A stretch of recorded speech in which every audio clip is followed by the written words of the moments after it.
UP तक, UP का number 1 YouTube channel.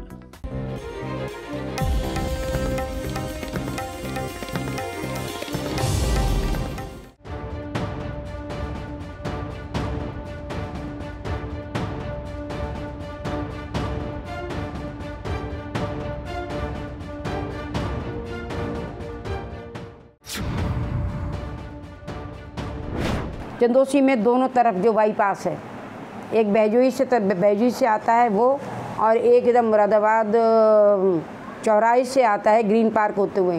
इन सबको स्वीकृत कराया और इसमें अब लाइट भी स्वीकृत कराई है।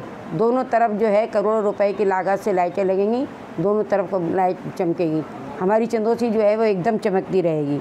लोक निर्माण विभाग से 120 सड़कें मैंने स्वीकृत कराई हैं, ये रिकॉर्ड की चीज़ें हैं।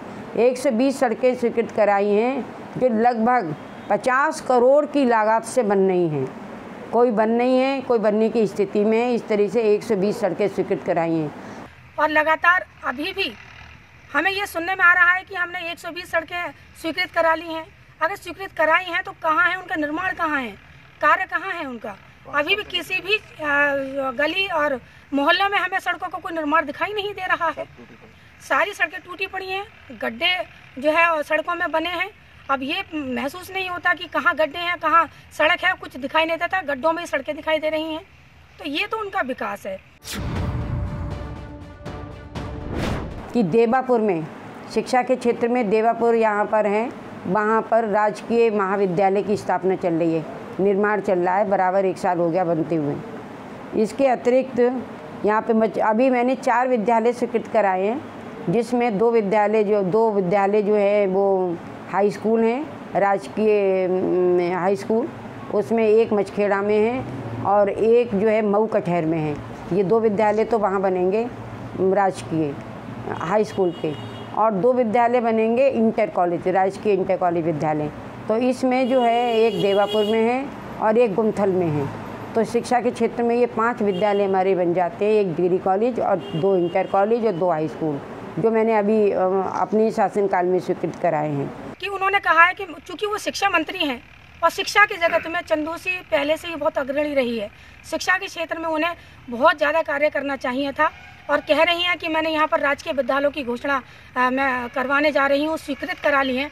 कहीं कोई विद्यालय की नींव नहीं रखी गई है, कहीं कोई भी कार्य विद्यालय का नहीं चल रहा है। ये सरासर झूठी बात है। ये वो अपना जो है चुनावी उसको रखते हुए, मुद्दे को रखते हुए कि मैं चुनाव अगला भी जीत जाऊं, इन मुद्दों को रख करके ये उसके तहत बोला जा रहा है। ये सीधे सीधे जनता के साथ धोखा किया जा रहा है। 4 बिजली घर हमने स्वीकृत कराए हैं, जो कि एक गुमथल में कराया है, एक सादातवाड़ी में कराया है, एक रसेटा में कराया है, एक कैथल में कराया है। ये जो सरकार के नियमों के अंतर्गत आती है उतने घंटे बिजली मिलेगी, और बीच बीच में बहुत दूर दूर से बिजली आ रही थी, वो प्रभावित होना बंद हो जाएगी और टाइम से बिजली मिलेगी। ये 4 अभी बन रहे हैं। विकास के नाम पर सरासर हम नरक झेल रहे हैं। ना ही क्षेत्र में विकास है, ना देहात में विकास है। जिन जो है चीज़ों का वादा हमारी प्रतिनिधि ने हमारे क्षेत्र में किया है, वो सरासर धोखा दे रही हैं। और लगातार हमारे क्षेत्र में घूसखोरी तो बढ़ी है। देखो, जब मैं चुनाव लड़ी थी तो यहाँ किसानों की सबसे बड़ी समस्या थी कि यहाँ वीनस शुगर मिल बंद थी विगत 15 साल से। तो जैसे ही मैं जीत के गई तो सबसे पहले माननीय मुख्यमंत्री जी से मैंने शुगर मिल की कोशिश की, और वो 15 साल से बंद शुगर मिल के लिए चालू कराया, जो आज चल रही है यहाँ पर।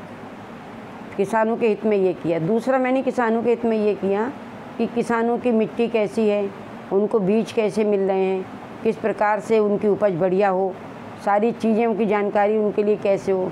इसके लिए पलथा गाँव है, यहाँ पर कृषि अनुसंधान केंद्र बनवाया पलथा गाँव में। देखिए, विकास के नाम पर तो आप ये समझिए हमारी चंदौसी विधानसभा के साथ सीधा सीधा मजाक किया गया है। वो किसानों के हित की बात करती हैं। किसानों का अभी भी वीनस शुगर मिल पर बकाया है 54 करोड़ रुपया, जो कि किसान पर्ची अपने जेब में लिए घूम रहा है।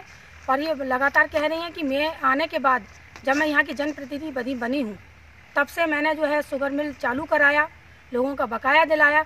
लोग अभी भी, हमारे किसान अभी भी आंदोलित हैं, अभी भी बकाये के लिए आवाज़ उठा रहे हैं, लड़ाई लड़ रहे हैं। कहाँ की बात करती हैं आप किसानों के हित की?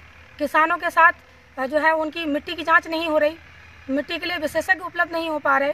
यहाँ पर अनुसंधान केंद्र तो खुलवाया, लेकिन जो है समय पर वहाँ पर तैनाती नहीं हो रही है हमारे विशेषज्ञों की, और हमारे किसान को पूर्ण तरीके से उसका लाभ नहीं मिल पा रहा है। खाद की कालाबाजारी बढ़ रही है, लगातार हमारे किसानों को बीज खरीदने में दिक्कत आ रही है, कालाबाजारी बीज की भी बढ़ रही है।